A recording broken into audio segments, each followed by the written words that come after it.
चरण सिंह सापरा, आपको लगता है ये 84 के दंगों का भूत छोड़ेगा कभी आपको? जी, देखिए, सर्वप्रथम तो मैं ये कह दूं कि जो आज वर्डिक्ट आया है उसका हम स्वागत करते हैं और कांग्रेस पार्टी ने कभी भी किसी भी एक्यूज्ड को बचाने का कोई प्रयास नहीं किया है। कांग्रेस पार्टी के राज्य में ही 650 एफआईआर दर्ज हुए, 3163 लोग अरेस्ट हुए, 442 लोग जो है वो कन्विक्ट भी हुए हैं और डॉक्टर मनमोहन सिंह के समय 544 करोड़ रुपया कॉम्पेंसेशन के रूप में जो दिया गया था उसका डिस्ट्रीब्यूशन भी ठीक तरह से किस तरह से करना है वो सारी चीजें की है। तो कहीं से भी किसी को भी इसमें पॉलिटिकल माइलेज नहीं लेनी चाहिए, इसका राजनीतिकरण नहीं होना चाहिए, इस पे राजनीति नहीं होनी चाहिए, क्योंकि इसमें बहुत लार्ज स्केल में सिख समुदाय को मारा गया था, ये कत्ले आम हुआ था। इसमें किसी भी पार्टी को इस पे राजनीति नहीं करनी चाहिए। कोर्ट का वर्डिक्ट है, हम उसका स्वागत करते हैं। ये तो कोर्ट ने कह दिया ना सर कि राजनीतिक संरक्षण की वजह से मामला लटका रहा अब तक, इसके बाद क्या बचता है कहने को? आप क्या चाहते हैं? साफ साफ लिख देते कि कांग्रेस बचाती रही। ये इसलिए कह दिया, मैं इसका उत्तर दे देता हूं। ये इसलिए कहा गया, देखिए कोर्ट ने ये नहीं कहा कि कांग्रेस ने राजनीतिक संरक्षण दिया है। मैं तो कह रहा हूं कि कोर्ट ने नहीं कहा, संरक्षण की बात की है और वो क्यों की है मैं ये आपके सामने बताता हूं। क्योंकि 49 ऐसे लोग थे भारतीय जनता पार्टी और आरएसएस के, 14 एफआईआर दर्ज हुए दिल्ली के अंदर, हरिनगर में भी हुए, श्रीनिवासपुरी में भी हुए, गीता कॉलोनी में भी हुए हैं। तो ये मैं आपको बता रहा हूं कि 14 एफआईआर और 49 लोग भारतीय जनता पार्टी और आरएसएस के जो इसी राइट्स के अंदर इन्वॉल्व थे, तो इनको भी आज तक पकड़ा गया नहीं है। कहां है ये लोग? इसीलिए ये कहा गया कोर्ट ने कि इसमें पॉलिटिकल पैटर्नेज था और कांग्रेस पार्टी ने पैटर्नेज नहीं दिया, क्योंकि अगर 10-11 कमीशन अपॉइंट हुए हैं तो वो कांग्रेस की सरकार के समय भी हुए हैं। और मुझे अच्छी तरह से याद है, जब सज्जन कुमार जी को पिछले लोअर कोर्ट ने जब बरी करा था, तब एक डेलीगेशन सिखों का सुशील कुमार शिंदे जी के पास गया था। सुशील कुमार शिंदे जी ने इस केस को रिवाइव किया, जिसका नतीजा आप आज देख रहे हैं। तो कांग्रेस पार्टी ने कभी भी बचाने का कोशिश नहीं किया है। जो पॉलिटिकल पैटर्नेज की बात हुई है वो एक जनरल बात कोर्ट ने कही है। अच्छा। पॉलिटिकल पैटर्नेज मिली होगी, वो कांग्रेस की भी हो सकती है, बीजेपी की भी हो सकती है, किसी भी पार्टी की भी हो सकती है। कोर्ट ने एक अपना व्यू रखा है उसमें। ठीक है, जर्नैल सिंह भी हमारे साथ आ गए, आम आदमी पार्टी का पक्ष रखेंगे। उसके पहले संबित पात्रा, वो कह रहे हैं पॉलिटिकल पैटर्नेज का शब्द आपके लिए इस्तेमाल किया गया, इनके लिए इस्तेमाल नहीं किया गया, ये नहीं बचा रहे थे सज्जन कुमार या जगदीश टाइटलर को।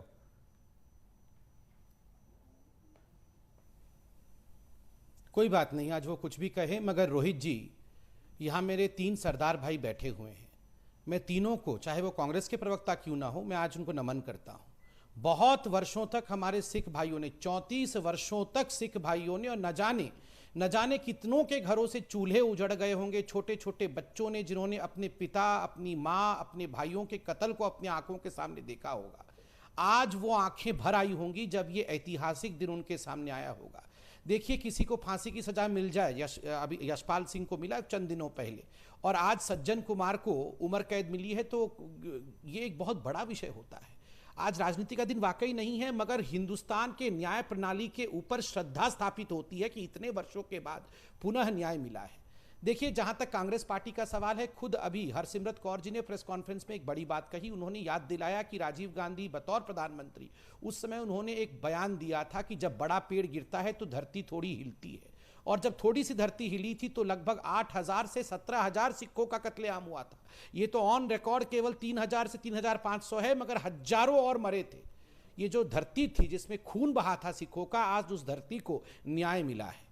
दूसरी बात है, जहां तक कमेटी और कमीशंस के बात है, आप देखिए 10 कमेटी और कमीशन बैठाए गए, और मुझे दुख के साथ कहना पड़ रहा है, ये जो कमेटी और कमीशन बैठाए गए, इनको कांग्रेस पार्टी ने या तो बीच में बंद कर दिया, कमेटी और कमीशन के कुछ के तो चेयरपर्सन को राज्यसभा तक दे दिया क्योंकि उन्होंने प्रश्रय दिया था, और कुछ कमेटी और कमीशन ने सज्जन कुमार, जगदीश टाइटलर इत्यादि के खिलाफ केस दर्ज और एफआईआर दर्ज करने की बात की, तो एफआईआर और केस दर्ज ही नहीं किया गया।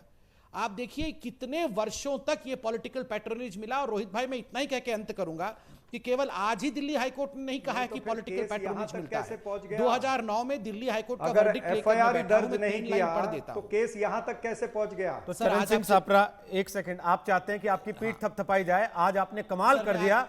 34 साल बाद सुन लीजिए। सज्जन कुमार को उम्र कैद की सजा मिली है, उसके लिए चरण सिंह सापरा जिंदाबाद के नारे लगने नहीं, चाहिए पीठ थपथपाने और राहुल की गांधी बात जिंदाबाद के नहीं नारे है। लगने चाहिए, है ना? रोहित जी, पीठ थपथपाने की बात नहीं है। ये जहां पर गलत बयानी कर रहे हैं, ये गलत बयानी कर रहे हैं कि एफआईआर दर्ज नहीं होने दिया। अगर एफआईआर दर्ज नहीं हुआ ठीक तो है, आज कोई यहां बात तक नहीं, आप कैसे अपने पहुंचा समय पे केस? ठीक कर दीजिएगा। एक बार मैं जर्नैल सिंह और मंजीत साहब को बीच में लेके आ रहा हूं चर्चा में, जरा ठीक, उन दोनों मैं को भी आपको सुन लीजिए, उदाहरण उसके देता बाद हूं बहस कैसे कीजिएगा। पहुंचा, आपस बताता में। हूं। जर्नैल सिंह, कोर्ट अगर कहता है कि राजनीतिक प्रश्रय की वजह से, राजनीतिक संरक्षण की वजह से सजा नहीं मिली, तो इसका मतलब क्या होता है?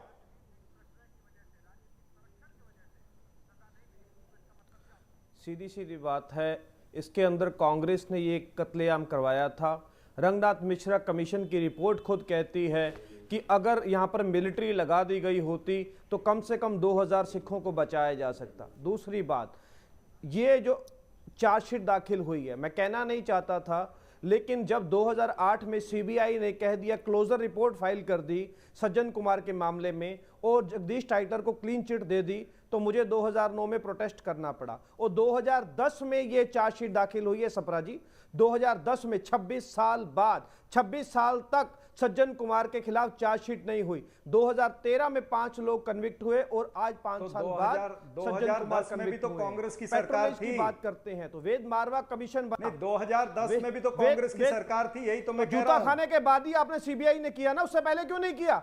उससे पहले क्यों नहीं किया? उससे पहले सीबीआई ने क्यों उनको क्लीन चिट दे दी थी? नहीं, और आपने कोई टिकट दे दी थी जूता खाने 2009 के में बाद उनको। में नहीं हुआ। ये आप ये भी कह सकते हैं, ये भी कह सकते हैं कि कांग्रेस पार्टी ने जो जनता चलो, की आवाज सपरा थी जी, आप उसको छोड़िए माना, उस पर बातों ध्यान को। दिया, ये या भी आप कह सकते हैं। मैं राजनीति- आप गलत बयानी मत करिए। जनता की आवाज, बिल्कुल, देखिए, बिल्कुल, मैं आपसे लड़ना नहीं चाहता हूं, बिल्कुल, आपको 25 लेकिन साल ये बाद भी बात जूते में आप नजर कह आई। सकते मैं थे वो कि कांग्रेस जब पार्टी ने जूता पड़ा आपको, उसके बाद आपने कहा दलील को वो सुना। देर आए दुरुस्त आए। चरण सिंह सापरा, एक सेकंड, आपको ये कहते हुए कोई शर्मिंदगी भी नहीं हो रही? जूते वाला है, ये 26 जूते साल की के वजह बाद से तो आपको आप जनता नेता की बन आवाज गए। सुनाई दी, चरण सिंह सापरा, और ये कहते हुए आपको कोई शर्मिंदगी नहीं महसूस नहीं होती? शर्मिंदगी भाई, मैंने नहीं, मेरे को देखिए, शर्मिंदगी की बात नहीं। आप डिबेट को दूसरी तरफ मत ले जाइए। कमलनाथ को मैंने आज पहले कहा मुख्यमंत्री कि बना रहे वर्डिक्ट का हम हैं। स्वागत आपने करते सज्जन हैं कुमार को और अभी हमको तक आपस पार्टी में से भी बाहर लड़ना नहीं नहीं निकाला। है। और अगर मैंने राहुल ये भी गांधी कहा, अगर मैंने वाकई ये भी ईमानदार कहा है, अगर कि उनको सिखों का विधवाओं के आंसू कत्लेआम दिखाई हुआ दे रहे इसमें, हैं, तो मैं कोई आप डिफेंड इसी समय करने नहीं सज्जन बैठा हूं कुमार को सज्जन बाहर कुमार को, ये निकालिए। याद रखिएगा। आपके सलमान खुर्शीद कह रहे हैं हम मामले को चैलेंज करेंगे। सज्जन कुमार और टाइटल को कांग्रेस ने अभी तक बाहर क्यों नहीं निकाला पार्टी से? आप कह रहे हैं पॉलिटिकल पैट्रोनेज की बात ना करें। मुझे आज तक उनको बाहर मैं निकाला, इसका आज उत्तर भी देना नहीं चाहूंगा, निकाला। ऐसे बीच राहुल में बोल गांधी के ने फायदा कमलनाथ नहीं। को जो गुरुद्वारा रकाबगंज साहब पर हमला मैं इसका करवाते हैं, उत्तर देना उनको चाहूंगा। वहां पर क्या? सापरा जी, शुरू आप आपने किया था पहले बीच बोल में चुके, बोलना। मुझे बोलने दीजिए। उत्तर दीजिएगा उनका, आपने बीच में आप बोलना पहले शुरू बोल किया चुके था, हैं। वो पूरा कर लें, फिर आप बोलिए, कोई दिक्कत नहीं है मुझे। नहीं तो मैं शुरू हो जाऊं? जर्नैल सिंह पूरा कीजिए अपनी बात को। नहीं, मैं उसके शुरू बाद हो जाऊं? चरण सिंह सापरा, धमकी मत जीरो- दीजिए मुझे, एक तो ये कि शुरू हो जाऊं, ऐसा कर दूं, जीरो वैसा जी। कर दूं। जीरो एक एक जी। करके बोलिए, आप तरीका जानते हैं अच्छे से, आपको पता है कि कैसे डिबेट होती नहीं है। फिर नहीं, नहीं, यहाँ नहीं, धमकियां मत दीजिए बैठ तो ये- के कि मैं हाँ, शुरू हो ठीक है जाऊं, ना। मैं ऐसा कर दूं, मैं वैसा कर दूं। प्लीज, आप एक सीनियर प्रवक्ता हैं एक बड़ी पार्टी के, उसका ध्यान रखते हुए बिहेव कीजिए कम से कम टीवी आपको पर, प्लीज। धमकी दे के कहाँ जाना है? नहीं सर, प्लीज, यहीं रहना है, कहीं नहीं जाना। दे के कहाँ जाना है? यहीं रहना है सर, हमारे साथ रहना है, यहीं बैठ के अपनी बात करनी है, मुझे एक एक अपने- करके करे, मुझे- अच्छा मुझे लगता अपने है। ऊपर थोड़ी एफआईआर कराना है। नहीं नहीं सर, बिल्कुल नहीं, कोई एफआईआर नहीं करेंगे, चिंता मत कीजिए। हमारे पास बटन होता है आवाज बंद करने का, हम केवल उतना ही कर सकते हैं। एफआईआर हम नहीं कराते, ये आप लोगों का काम है। जर्नैल सिंह साहब, अपनी बात पूरी कीजिए, मंजीत जी बोलेंगे, फिर अच्छा, वही FIR चरण सिंह सापरा आपके वही पास FIR। आऊंगा। बोलिए जर्नैल सिंह, पूरा कीजिए अपनी बात को। ठीक है। ये सज्जन कुमार हैं जिनके खिलाफ नानावटी कमीशन की रिपोर्ट के अंदर लिखा है मोती सिंह का हल्फनामा है। आप इस बात को जानिए, 2 पोते उसके मार दिए गए और सज्जन कुमार ये कह रहा था कि रोशन सिंह और भाग सिंह को जिसने मारा उसको 5000 रुपया, जो और सिख का कत्ल करेगा उसे 1000 रुपया और दूंगा। ये काम सज्जन कुमार कर रहा था, ये दरिंदगी सज्जन कुमार ने की है। और ये कांग्रेस के अंदर आज तक कांग्रेस का सम्मानित सदस्य है। आज कन्विक्ट होने के बाद भी राहुल गांधी ने उनको बाहर नहीं निकाला। पहला कमीशन बना वेद मारवा कमीशन, जब वो अपनी रिपोर्ट देने वाला था, नरसिम्हा राव ने उसको कैंसिल कर दिया। रंगनाथ मिश्रा कमीशन बना दिया जिसका आपने जिक्र किया है, उनको इन्होंने एनएचआरसी का चेयरमैन बना दिया, फिर राज्यसभा में भेज दिया। उन्होंने किसी के ऊपर दोष नहीं लगाया। इस तरह से 10 कमीशन और इंक्वायरी बनते रहे और सीबीआई ने सारे केस बंद कर दिए। तभी तो एसआईटी को 232 केस जो है वो रीओपन करने के लिए अब सुप्रीम कोर्ट ने एसआईटी बनानी पड़ी। 34 साल बाद ये न्याय कोर्ट ने किया है। ठीक है। 2010 में चार्जशीट हुई, 2018 में न्याय का फैसला आ गया, 8 साल में हो गया। तो ये कांग्रेस दोषी है, पूरी तरह से दोषी है। ठीक है। ये क्राइम अगेंस्ट ह्यूमैनिटी था। कांग्रेस इससे बरी कैसे हो सकती है? जनरल साहब थोड़ा सा छोटा, थोड़ा सा हाथ जोड़ के माफी मांग लेनी चाहिए कि हमसे गलती होनी, ये गलती हो गई। ठीक है, मैं आपकी बात का जवाब लेता हूं सापड़ा जी से। मैं इतना ही कहकर खत्म करूंगा कि सज्जन कुमार को राहुल गांधी पार्टी से बाहर निकाले, जगदीश टाइटल को पार्टी से बाहर निकाले। आपकी बात पर रिएक्शन लेंगे चरण सिंह सापरा से। उसके पहले मंजीत जी के जल्दी से अपनी बात रखिए। आपको लगता है इंसाफ हो गया 34 साल के बाद और कांग्रेस पार्टी जिम्मेदार है उसके लिए जो डिले हुआ उसमें?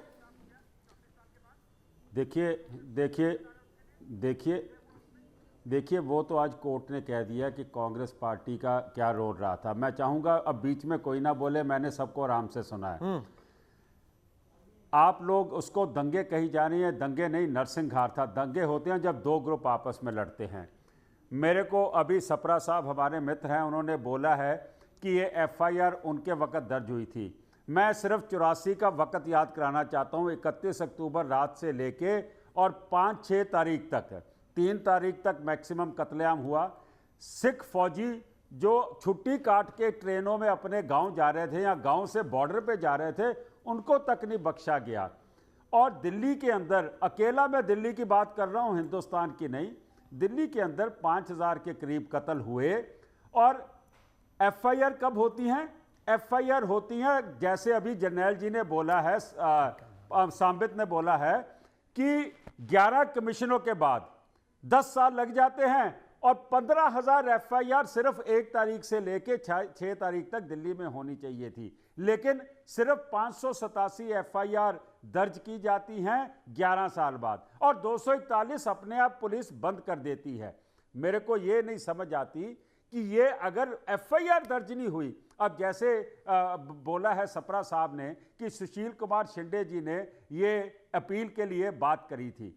जिस दिन ये जजमेंट आती है 2013 में और हम सड़कों पे उतरते हैं 1 तारीख, 2 तारीख, 1 अप्रैल, 2 अप्रैल, 3 अप्रैल, 6 अप्रैल को जिस दिन हमने पार्लियामेंट घेर लिया, हमारे डेलीगेशन को बुलाया गया सुशील शिंदे जी के पास। मैं समझता हूं ये नेचुरल है कि अगर नीचे की कोर्ट ने कोई जजमेंट दी है, सीबीआई की जिम्मेवारी थी कि वो हायर कोर्ट में जाते, एहसान किया हमारे पे। ये तो हमें लड़के सड़कों पे उतर के मजबूर करना पड़ा कि सीबीआई जो है हाई कोर्ट में जाए और उसका फैसला आज आपके सामने आया है, जिसमें उन्होंने क्लियर बता दिया कि भाई इसको संरक्षण दिया गया था। ठीक है, ओके। चरण सिंह सापरा, मेरे साथ यहां 3 पीड़ित परिवारों के लोग आ चुके हैं। गंगा कौर हमारे साथ आ गई है, पप्पी कौर हमारे साथ आ गए, प्रेम सिंह हमारे साथ आ गए। मैं इन तीनों से बात करना चाहता हूं, लेकिन उसके पहले आप अपना कमेंट रख लीजिए। जर्नैल सिंह ने सीधे सीधे तौर पर कहा सज्जन कुमार को पार्टी से निकालिए, क्यों नहीं निकाल रहे? देखिए,